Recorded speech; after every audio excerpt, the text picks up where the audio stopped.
E hoje nós vamos estar falando sobre o pedir de Deus e o mandado de Deus.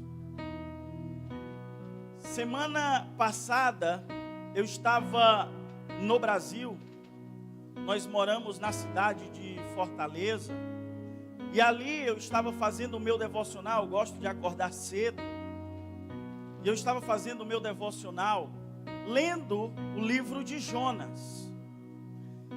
E Deus, Ele falou literalmente comigo: Tiago, faça o que eu estou lhe pedindo. Não espere eu mandar você fazer algo. E quando Deus falou aquilo comigo, eu peguei logo. Eu sou uma pessoa muito rápida para processar. Espiritualmente falando, eu sou muito rápido. Porque a gente não pode, irmãos, perder nenhuma palavra que Deus está liberando sobre a nossa vida. Porque nesse momento pode ser liberada uma palavra de cura sobre a sua vida. E você tem que estar atento no espírito.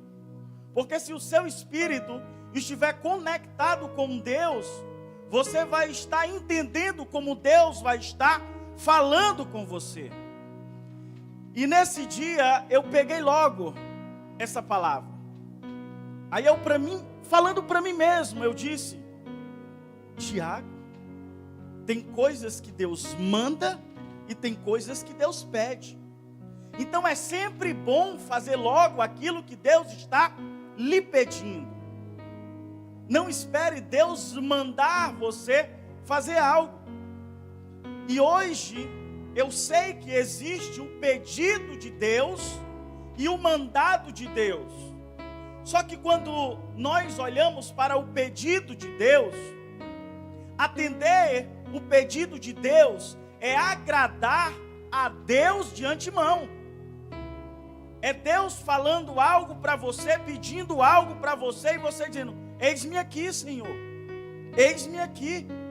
Agora, atender o mandado de Deus é totalmente diferente de você atender o pedido de Deus. Porque quando você está atendendo o mandado de Deus, você já está deixando Deus falar para você no imperativo. Deus não está pedindo, Ele está mandando. Aqui já está no imperativo, o mandado de Deus está no imperativo. Mas, irmãos, quando nós atendemos o pedido de Deus, não está no imperativo. Deus está delicadamente lhe pedindo, por amor a Ele. Jonas capítulo 1, abra sua Bíblia em Jonas capítulo 1. Livro de Jonas capítulo 1.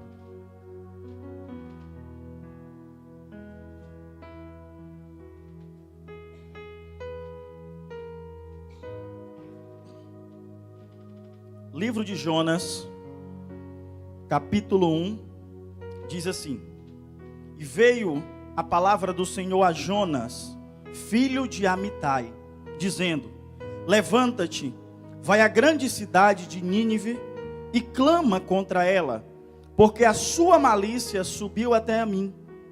E Jonas se levantou para fugir de diante da face do Senhor para Tarsis. E descendo a Jope, achou um navio que ia para Tarsis, pagou, pois, a sua passagem, e desceu para dentro dele, para ir com eles para Tarsis, de diante da face do Senhor. Mas o Senhor mandou ao mar um grande vento, e fez-se no mar uma grande tempestade, e o navio estava para quebrar-se. Então temeram os marinheiros e clamavam cada um ao seu Deus, e lançavam no mar as fazendas que estavam no navio para o aliviarem no seu peso. Jonas, porém, desceu aos lugares do porão e se deitou, e dormia um profundo sono. E o mestre do navio chegou-se a ele e disse-lhe: Que tens, dormente? Levanta-te, invoca o teu Deus. Talvez assim Deus se lembre de nós, para que não pereçamos. E dizia cada um ao seu companheiro: Vinde e lancemos sorte, para que saibamos porque causa nos sobreveio este mal. E lançaram sorte, e a sorte caiu sobre Jonas. Então lhe disseram: declara-nos tu agora, por que razão nos sobreveio este mal? Que ocupação é a tua, e de onde vens? Qual é a tua terra, e de que povo és tu? E ele lhe disse: eu sou hebreu e temo ao Senhor, o Deus do céu, que fez o mar e a terra secar. Então estes homens se encheram de grande temor, e lhe disseram: por que fizeste tu isto? Pois sabia os homens que fugia de diante do Senhor, porque ele lhe tinha declarado. E disseram-lhe: que te faremos nós para que o mar se acalme? Porque o mar se elevava e engrossava cada vez mais. E ele lhe disse: levantai-me e lançai-me ao mar, e o mar se aquietará. Porque eu sei que por minha causa vos sobreveio esta grande tempestade. Entretanto, os homens remavam, esforçando-se por alcançar a terra, mas não podia, porquanto o mar se ia embravecendo cada vez mais contra eles. Então clamaram ao Senhor e disseram: ah, Senhor, nós te rogamos, não pereçamos por causa da vida deste homem, e não ponhas sobre nós o sangue inocente, porque tu, Senhor, fizeste como te aprouve. E levantaram Jonas e o lançaram ao mar, e cessou o mar da sua fúria. Temeram, pois, estes homens ao Senhor com grande temor, e ofereceram sacrifício ao Senhor, e fizeram votos. Deparou, pois, o Senhor um grande peixe para que tragasse a Jonas, e esteve Jonas 3 dias e 3 noites nas entranhas do peixe. Pai, em nome de Jesus, nós nos submetemos à tua autoridade. Nós queremos nesse momento pedir a dependência do teu Espírito Santo. Pai, em nome de Jesus, que o Senhor possa liberar dos céus os seus anjos ministradores para estar ministrando sobre a nossa vida. Que o teu reino venha, que a tua glória venha, que a tua palavra, Senhor, seja lançada nos corações que aqui estão. Pai, em nome de Jesus, nós nos submetemos a tudo aquilo que o Senhor vai falar, ministrar e sinalizar sobre a nossa vida. Ser conosco, Paizinho, é o que nós te pedimos e te agradecemos. Em nome de Jesus, amém e amém. Queridos, quando nós olhamos para esse livro de Jonas, o livro de Jonas, ele tem 4 capítulos. É um livro pequeno, mas é um livro que nos edifica. Só que quando nós olhamos para a história de Jonas, nós temos também que olhar o transfundo dessa história.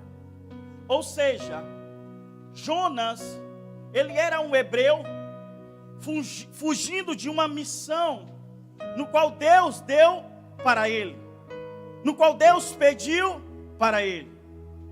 E queridos, quando nós olhamos para a história de Jonas, a gente vê que Jonas não era qualquer pessoa.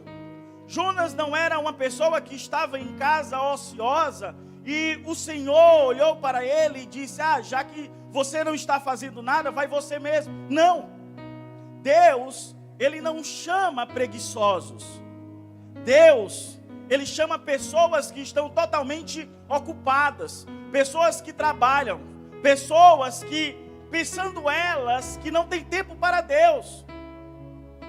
É essas pessoas que Deus chama, é essas pessoas que Deus comissiona. E Jonas, ele foi uma pessoa escolhida por Deus para exercer uma missão salvífica. Olhando para Jonas, a gente vê que Deus deu uma grande missão para ele. E Deus, ele não dá coisas grandes a filhos rebeldes. Com certeza Jonas era um bom filho, era um homem de Deus, era um homem que temia a Deus. Para Deus dar uma grande missão para ele, a gente já vê que Jonas não era qualquer pessoa. Só que Deus, ele deu uma missão para Jonas. Qual foi essa missão? Missão salvífica. Uma missão no qual Jonas ia para uma cidade E ali naquela cidade, Jonas iria pregar a palavra de Deus, iria ministrar a palavra de Deus. E Jonas, ele de antemão, quando recebeu o chamado de Deus, ele não quis atender. Ou seja, ele não obedeceu de antemão. Deus, ele fez um pedido para Jonas. Deus, de antemão, ele pediu para Jonas ir à cidade de Nínive e levar a palavra dele para aquele povo que estava perdido. Ou seja, olhando o contexto da cidade de Nínive, a gente vê que aquela cidade estava em pecado. O pecado daquela cidade tinha subido aos céus. E Deus, ele iria sentenciar aquela cidade, ou seja, aquela cidade estava sob uma jurisdição do Senhor. Aquela cidade estava sendo condenada pelo Senhor.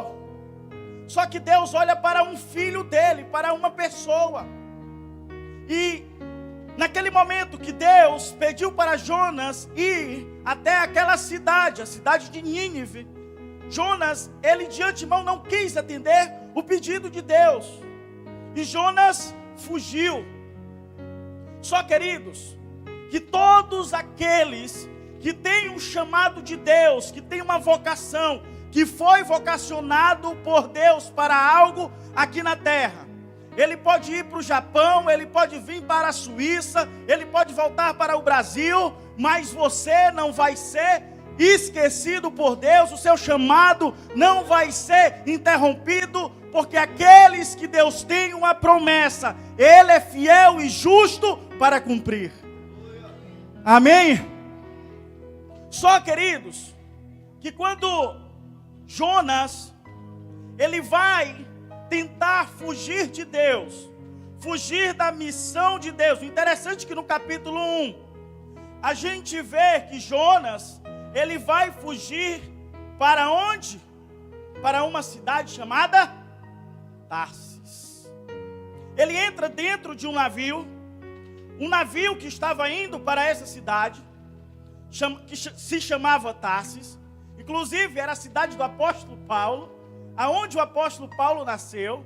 E Jonas entra naquele navio, fugindo de Deus, fugindo da missão de Deus. Jonas de antemão, ele não fez o que Deus pediu. Jonas não obedeceu. Só que dentro daquele navio veio uma tempestade. E aquelas pessoas que estavam lá, todas elas, exceto Jonas, todas elas ficaram preocupadas, alarmadas. Só que Jonas desceu para o porão e foi dormir em meio a uma tempestade. E um daqueles homens, imagino eu que foi o capitão, porque a Bíblia em si, o nosso texto, não fala se foi o capitão ou não, mas eu imagino, porque a Bíblia diz que foi um dos homens que estavam responsável pelo barco. E um daqueles homens foi até Jonas, viu Jonas dormindo e fez uma pergunta: rapaz, o que tu está fazendo aí? Levanta, o barco está quase virando, ora ao teu Deus, tu é da onde? E ali Jonas começa a falar com ele, começa a dialogar, e o barco vira e não vira, vira e não vira. Por quê? Porque Jonas estava fugindo de uma missão. Deus tinha pedido algo para Jonas. Você sabe, queridos, o porquê tem momentos na nossa vida que a nossa vida fica vira e não vira, vira e não vira, quebra e não quebra, para e não para. Você sabe o porquê acontece isso na nossa vida? Porque nós estamos em desobediência contra Deus. Porque a obediência, ela é uma chave que abre portas. A desobediência é uma chave que tranca portas. Então, quando uma pessoa está vivendo em uma desobediência, não tem como as bênçãos dos céus cair sobre a sua vida. Mas quando uma pessoa está em obediência, as bênçãos do céu caem sobre a sua vida.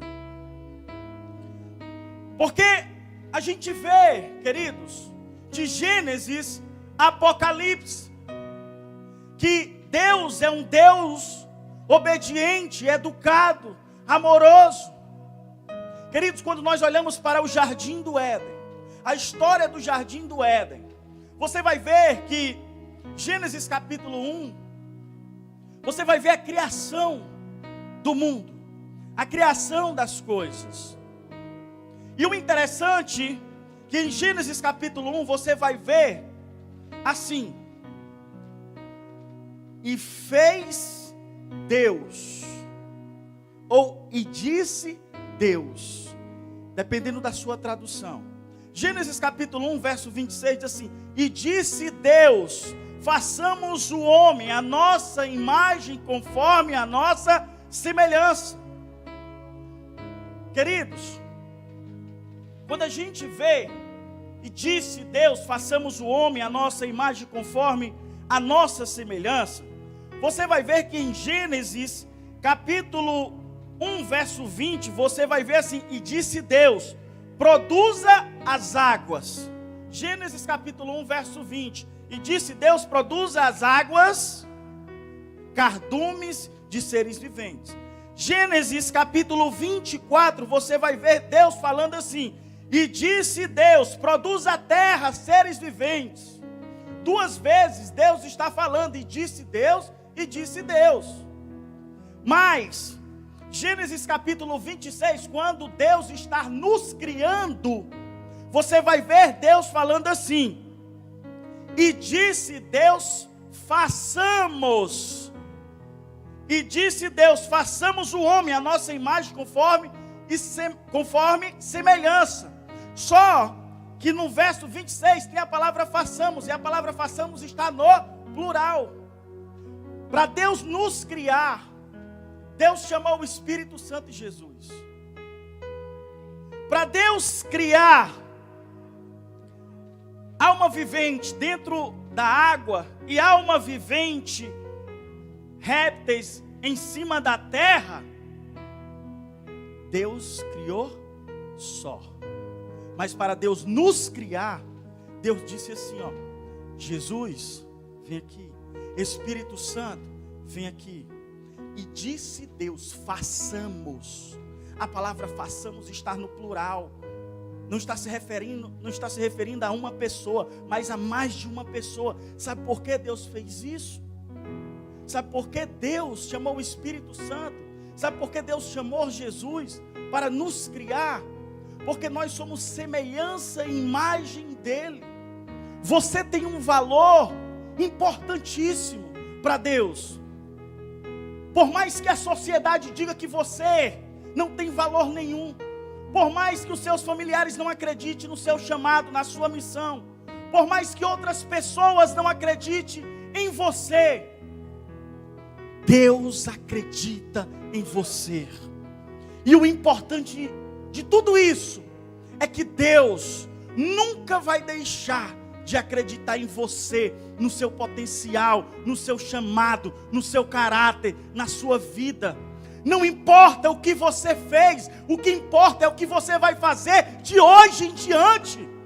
Amém? Isso é o que importa. Mas o que nós temos que fazer de hoje em diante é começar a obedecer.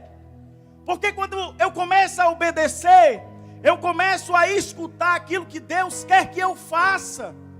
Porque a desobediência, ela tampa totalmente os nossos ouvidos. Porque, queridos, a obediência, ela caminha com o Espírito. É você ser conduzido pelo Espírito.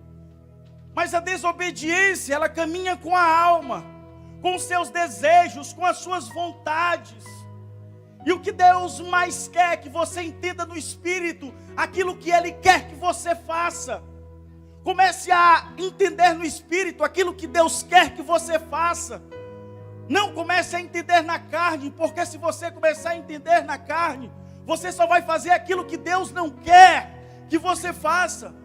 E Jonas, quando ele escutou Deus falando com ele, Jonas, ele entendeu aquilo na carne, porque ele queria fugir da missão dele, do chamado dele. E ninguém se esconde de Deus. Ninguém se esconde do chamado de Deus. Ninguém se esconde daquilo que Deus já tem determinado para a sua vida. Queridos, hoje tem muitas pessoas que estão afastadas de Deus. Pessoas que têm chamados, que têm vocações. Pessoas que um dia Deus resgatou da marginalidade. E hoje essas pessoas estão afastadas. Mas logo, logo, Deus está laçando essas pessoas de novo e arrastando. Sabe por quê? Porque quando Deus foi criar almas viventes dentro do mar, Deus disse: e produza as águas almas viventes. Quando Deus foi criar almas viventes em cima da terra, os répteis, os gados e tudo que está em cima da terra, Deus disse: e produza a terra alma vivente. Mas deixa eu falar uma coisa. Por mais que a nossa matéria tenha vindo da terra, mas o nosso DNA não veio da terra. O nosso DNA veio de Deus. É por isso que Deus disse, e disse Deus, olha a mudança de linguagem. E disse Deus: façamos o homem a nossa imagem, conforme a nossa semelhança. E Ele chamou quem? Jesus e o Espírito Santo para nos criar. Então, queridos, você carrega um DNA do Espírito Santo, de Jesus e de Deus. Aos animais, Deus deu uma alma. Mas aos filhos dele, que somos nós, Deus deu uma alma e um espírito. Então, queridos, nós somos abençoados. Nós somos privilegiados de ter um Pai celestial, de ter um Pai que sempre se preocupa com nós nos momentos difíceis, nos momentos que nós pensamos que nada mais vai dar certo, e de uma hora para outra tudo dá certo. Por quê? Porque Deus se lembrou de você. E Deus nunca vai se esquecer dos seus filhos. E Jonas, queridos, quando ele estava querendo fugir naquele barco, e aquele homem que chamou ele disse: ei, vamos orar, ora o teu Deus, eu vou orar o meu. Irmãos, ali, a gente, olhando para aquele diálogo, a gente vê que tinha pessoas que acreditavam em outros deuses. Tinha deuses ali. Mas o que prevalece, o que existe, é só um Deus. E é o Deus de Israel. O Deus no qual nós cremos, no qual nós acreditamos. E ali eles foram orar, Jonas foi orar. E eles tiraram sorte, e a sorte caiu sobre Jonas. E Jonas abriu o jogo. Jonas disse: ei, eu estou fugindo do meu Deus. Eu estou fugindo. E ai daquele que foge do Senhor. Ninguém foge de Deus. Ninguém. Queridos, quantas vezes em momentos difíceis eu quis parar. Eu estava morando em uma base missionária, passei quase 2 anos morando em uma base missionária ali em Curitiba, no Brasil. Quantas vezes eu olhava para os céus, sozinho naquela base, os meus familiares todos em Fortaleza, um nordestino. Como disse o nosso apóstolo, nós temos algo em comum, né? E ali eu olhava para os céus e, meu Deus, ou vontade de voltar para o Ceará, comer aquela farinha, aquele baião de 2. E Deus disse: Tiago, não é o tempo é esse. Mas quantas vezes eu tive vontade de fugir de Deus, fugir do meu chamado, mas eu sabia eu sabia que se eu fugisse daquele tempo ali, eu estava só retardando o meu tempo. Porque um dia Deus ia me pegar de novo. E eu preferi logo obedecer. E quando nós obedecemos, irmãos, nós nem antecipamos e nem retardamos. Nós cumprimos o tempo determinado por Deus na nossa vida. Aleluia! E Jonas ali disse: ei, não, pode me lançar. Se a sorte caiu sobre mim, pode me lançar logo. Me lance no mar. E ali aquelas pessoas pegaram Jonas e lançaram Jonas no mar. Queridos, a desobediência coloca você dentro do ventre de um peixe grande. A desobediência. E ali um peixe grande, se você continuar lendo o texto, capítulo 2, capítulo 3 e capítulo 4, você vai ver toda a história. Eu quero aqui parafrasear esse livro de Jonas. Você vai ver que quando Jonas é lançado no mar, você vai ver que um peixe grande engole ele. E o interessante é que a Bíblia diz que Jonas, ele orou dentro do ventre do peixe e o Senhor escutou. E quando o peixe lançou Jonas fora, lançou aonde? Na cidade de Nínive.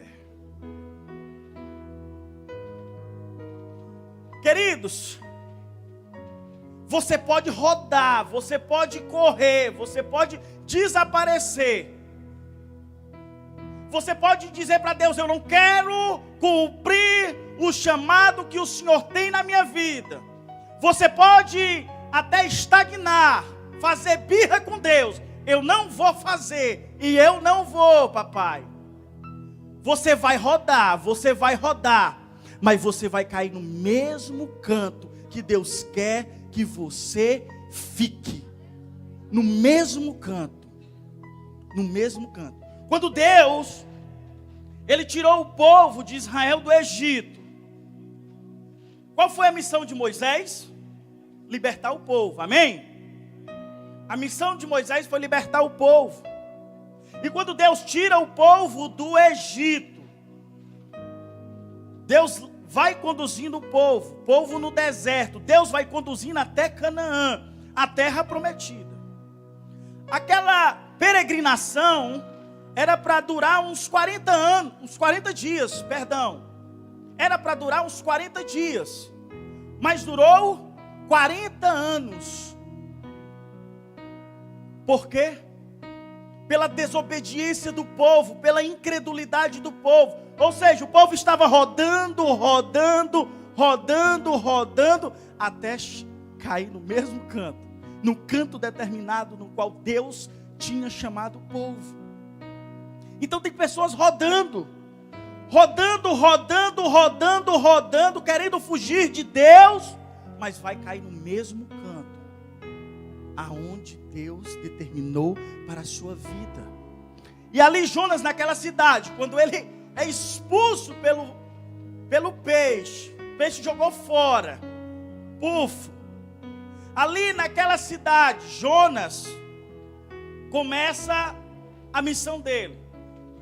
Só que no capítulo 3 do livro de Jonas, diz assim: e veio a palavra do Senhor segunda vez a Jonas, dizendo: levanta-te e vai à grande cidade de Nínive e prega contra ela a pregação que eu te disse. O interessante é que no capítulo 3, verso 1, a Bíblia enfatiza e diz: e veio a palavra do Senhor segunda vez, não foi primeira. Aqui a gente já vê o mandado de Deus. O mandado de Deus, porque se Jonas tivesse cumprido, se Jonas tivesse obedecido de antemão, logo na primeira vez que Deus falou, a história era outra. Jonas, se ele tivesse obedecido pela primeira vez, a vida de Jonas, a história de Jonas era outra. ele não tinha passado aquele momento difícil no barco. Se Jonas tivesse obedecido logo de antemão, ele não tinha sido engolido pelo peixe, por um peixe grande. Mas Jonas não, ele não obedeceu. E o que Deus está te chamando, o que Deus está sinalizando nesta noite, é para quê? É para você obedecer. Porque a obediência é uma chave. A obediência pode doer. A obediência pode até gerar algo de renúncia da sua parte. A obediência pode até custar algo para você.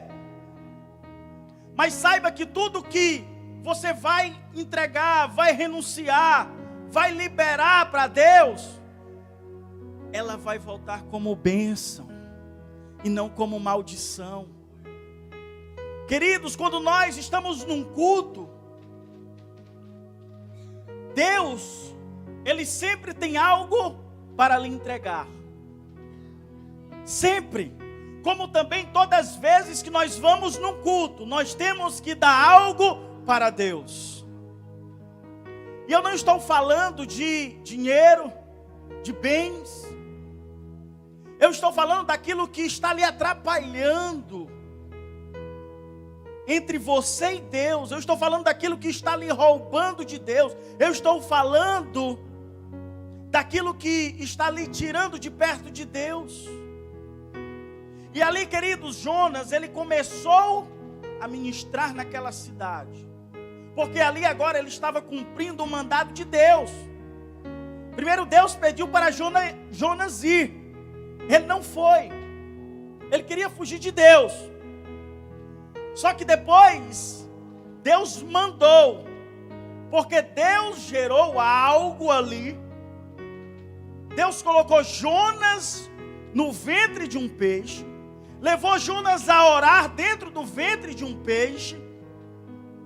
E Deus deu outra oportunidade para Jonas. Mas só que foi em cima de um mandado.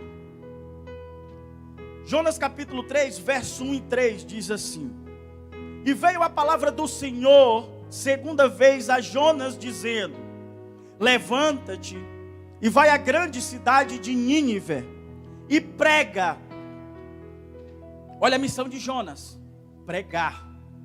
E prega contra ela a mensagem que eu te digo. E levantou-se Jonas e foi a Nínive, segundo a palavra do Senhor. Queridos, quando a gente olha aqui para esses versículos, nós vamos já continuar a ler.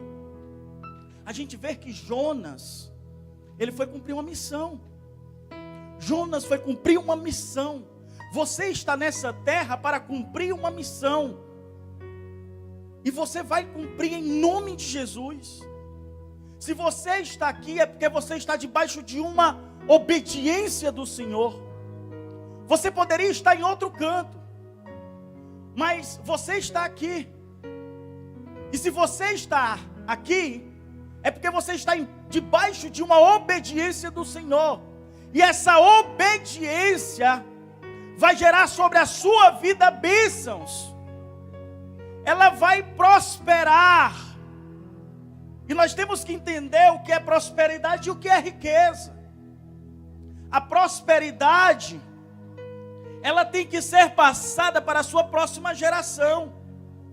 A riqueza está dentro da prosperidade, mas a prosperidade não está dentro da riqueza. A riqueza é você ter os seus bens materiais, o seu recurso, e você gastar só na sua geração, no seu tempo. E não sobrar nada para a sua próxima geração, só sobra para você, só é para você. Mas prosperidade não. Prosperidade é você ser próspero em todas as áreas da sua vida. E inclui, a riqueza está incluso dentro da prosperidade. Mas a prosperidade verdadeira é aquela que você deixa para os seus filhos, para os seus netos. Você se lembra que quando Deus, ele foi se apresentar para Moisés, ou falar com Davi, ou falar com qualquer outra pessoa no Antigo Testamento, ele se apresentava assim: eu sou o Deus de Abraão, Isaque e Jacó. Por que Deus falava isso? Porque Deus é um Deus de prosperidade. Deus é um Deus de próximas gerações. E o que você está plantando agora, queridos, tem coisas que você não vai colher, mas os seus filhos e os seus netos vão colher. Em nome de Jesus. Sabe por quê? Glória a Deus. Porque é prosperidade.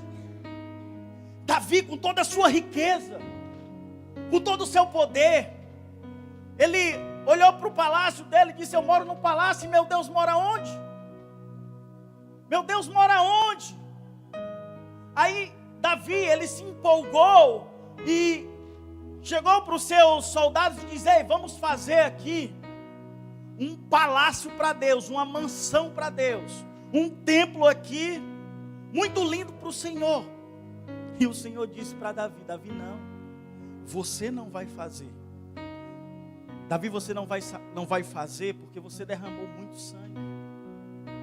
É bem verdade que você é o segundo meu coração, mas você não vai fazer. Davi, você vai plantar árvores. Davi, você vai ganhar ouro. Você vai ganhar prata. Você vai ser próspero. Mas quem vai construir é Salomão. Quem vai fazer é Salomão. Sabe por que Deus fez isso? Para mostrar para nós que tudo aquilo que a gente está fazendo aqui, se a gente não pensar na nossa próxima geração, nós estamos vivendo só uma riqueza mentirosa. Só isso. Não adianta, queridos, você querer viver só o momento. Deus, Ele não é Deus de momento. Deus é Deus de eternidade. E se você não acreditar na eternidade de Deus, você está vivendo num momento só. E quando nós começamos a acreditar na eternidade de Deus, a gente vai entender que tudo aquilo que nós estamos fazendo aqui na terra é para nossa próxima geração. Tudo aquilo que nós estamos colhendo, estamos plantando, a gente vai também passar para a nossa próxima geração. Eu não sei como você colheu. Ou eu não sei nem se você colheu da sua geração, dos seus pais, eu não sei. Eu não sei se você teve um pai ou uma mãe que lhe deu amor, que lhe deu carinho, que lhe protegeu. Eu não sei se você teve um pai que chegou um dia para você e disse: filha, eu te amo. Eu nem sei se você já escutou do seu pai essa palavra: filha, eu te amo. Filha, você é a princesinha do papai. Eu nem sei. Mas eu quero te dizer uma coisa: aquilo que os seus pais nunca lhe deram, o Senhor pode lhe dar. E nós temos que entender, queridos, que tem coisas que nós nunca recebemos dos nossos pais. Coisas básicas, como afirmação, direção, proteção e limites. Coisas básicas. Mas nós temos que entender que nós temos que passar para os nossos filhos direção, proteção, limites, afirmação. Nós temos que entender que Deus é um Deus de próxima geração. E nós estamos aqui plantando para uma próxima geração. Mas para isso nós temos que caminhar na obediência. Caminhar na desobediência é você caminhar em uma terra estéril. Você vai plantar e não vai vingar, não vai florescer. Por quê? Porque é uma terra estéril. Você está embaixo de desobediência. Mas quando você entra na obediência, a sua terra é uma terra fértil. Você vai plantar e você vai colher. E eu quero chamar vocês nessa noite para uma obediência. A obediência dói. A obediência dói. Queridos, quando nós olhamos para a história de Saul, e a desobediência pode tirar de você tudo aquilo que Deus te deu um dia. Eu estou já encerrando.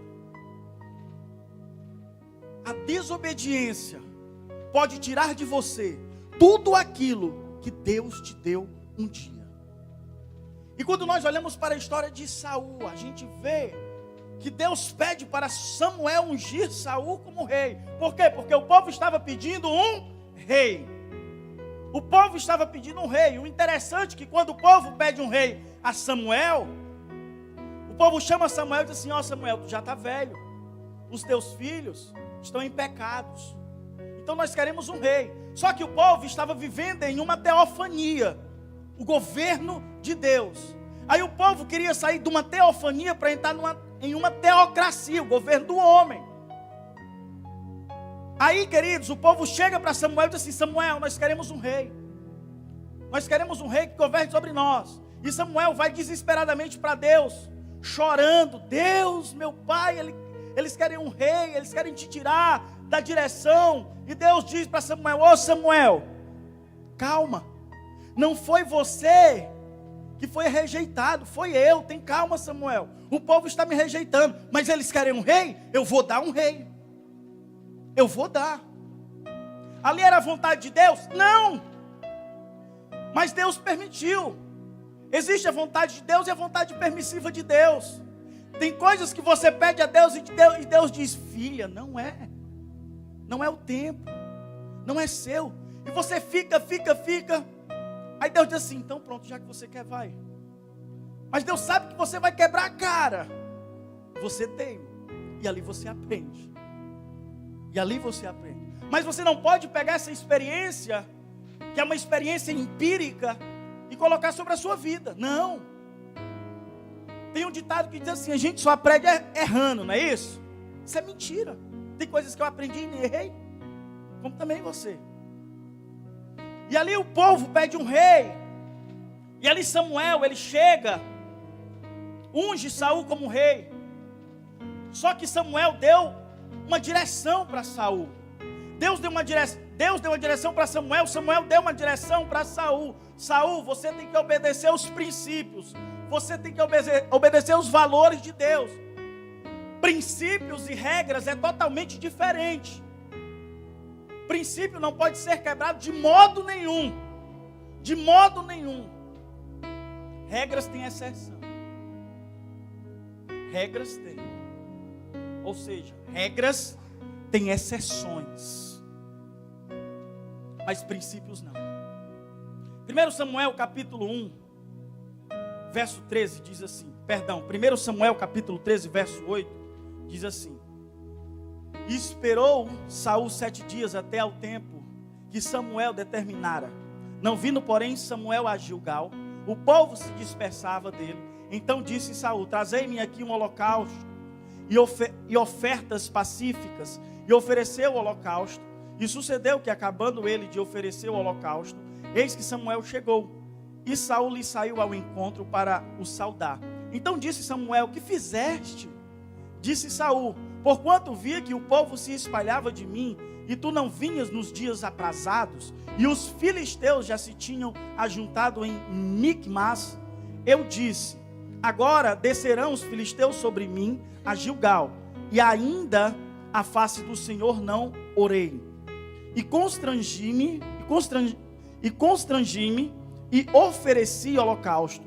Então disse Samuel a Saul: procedeste neciamente e não guardaste o mandamento que o Senhor teu Deus te ordenou, porque agora o Senhor teria confirmado o teu reino sobre Israel para sempre. Porém agora não subsistirá o teu reino. Já tem buscado o Senhor para si um homem segundo o seu coração, e já lhe tem ordenado o Senhor que seja capitão sobre o seu povo, porquanto não guardaste o que o Senhor te ordenou. Queridos, Samuel, ele foi denunciar a desobediência de Saul. Saul venceu uma batalha, e no tempo determinado Samuel não apareceu, e Saul olhou para o povo ficando disperso, e ele fez o que? Um holocausto para Deus. Ele fez uma oferta pacífica para Deus. Só que Saul,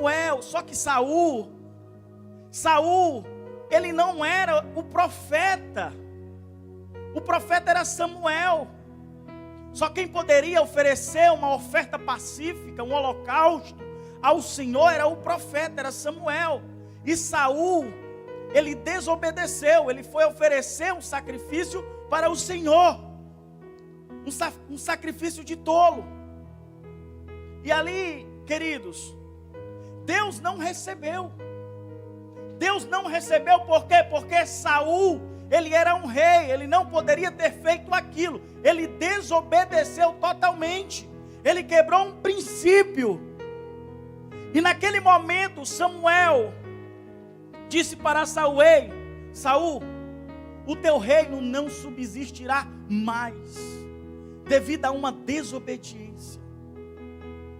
E o interessante é que Samuel, se você continuar lendo, você vai ver, Samuel olha para Saul e diz: Saul, é melhor obedecer do que sacrificar. Cara, é melhor obedecer, obedeça. Obedeça, é melhor obedecer do que sacrificar. Tem pessoas que estão sacrificando em vão. Tem pessoas que estão sacrificando, mas não estão obedecendo. E um dos princípios de Deus é a obediência. Obedeça. Você vai sair daqui entendendo que a obediência é uma chave que abre portas no céu. A obediência abre portas, é uma chave. A obediência é uma chave que abre portas no céu. Portas de prosperidade, portas de amor, portas de cura, portas de restauração, portas de libertação. E o que Deus está te entregando neste momento é uma chave. Mas não é a chave do teu carro, nem da tua casa nova. É a chave da obediência. Porque a chave da obediência, ela libera prosperidade. E um carro novo e uma casa nova é fichinha para aquilo que Deus vai te dar. Amém? Queridos, nós vamos estar encerrando agora. Mas eu queria pedir ao apóstolo para me fazer uma oração. Vamos se colocar de pé em nome de Jesus.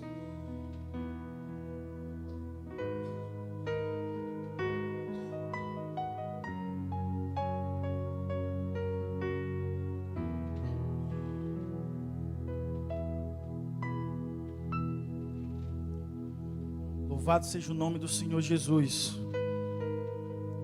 Quantos entenderam a mensagem que o Senhor liberou nesta noite? Obediência. Faça aquilo que Deus está lhe pedindo. Não deixe Deus mandar você fazer algo, mas faça logo aquilo que Deus está lhe pedindo. Atenda o pedido de Deus de antemão. Pai, em nome de Jesus, nós queremos agora render graças ao Senhor por esta palavra que foi ministrada. Nós cremos, Senhor, que nós liberamos uma semente, Deus. Nós cremos, Senhor, que o Teu reino, Ele é forte. Nós cremos que o Teu reino, Ele é um reino, Senhor, totalmente libertador. É um reino geracional, é um reino frutífero. Pai, eis aqui os Teus filhos, Deus. Os Teus filhos, Senhor, estão aqui para receber mais do Senhor, para aprender mais com o Senhor. E nesse momento, Senhor, eu quero te pedir que o Senhor possa, Senhor, estar fortalecendo os Teus filhos. Eu sei, Deus, que tem pessoas no nosso meio que tem que tomar decisões. Tem pessoas no nosso meio, Senhor, que tem que decidir. Deus, eu sei, Deus, que tem pessoas no nosso meio aqui, Senhor, que está em meio a uma crise, Pai. Uma crise pessoal. Mas, Pai, se essa pessoa obedecer, ela vai fazer a vontade do Senhor. Eu sei, Deus, que tem coisas que para nós é difícil. Eu sei que tem coisas, Senhor, que o Senhor nos pede, que vai doer em nós, que vai doer muito, Senhor. Mas é melhor obedecer e doer em nós, Senhor, do que não obedecer e não doer. Deus, eu sei que todas as vezes que o Senhor pede algo para nós dói. Mas eu sei também que todas as vezes que nós entregamos aquilo que o Senhor está pedindo, o Senhor libera grandes bênçãos sobre a nossa vida. Eu sei disso, Deus, porque o Senhor é um pai que gosta de abençoar os seus filhos. Então, Deus, eis aí o teu povo, Senhor. Que o Senhor libere, Senhor, ricas bênçãos sobre a vida dos teus filhos. Que eles possam viver um tempo novo de obediência. Que eles possam entender que a obediência é melhor do que o sacrificar. Pai, em nome de Jesus, nós queremos te pedir, Deus, um tempo novo sobre a vida de cada um que aqui está. Muito obrigado, Senhor, por esse tempo. Obrigado, Paizinho, porque o teu Espírito Santo está conosco, porque a tua graça, a tua glória está aqui.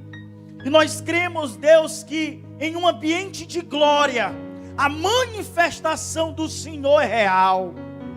Então nós te agradecemos, Pai, por esse tempo.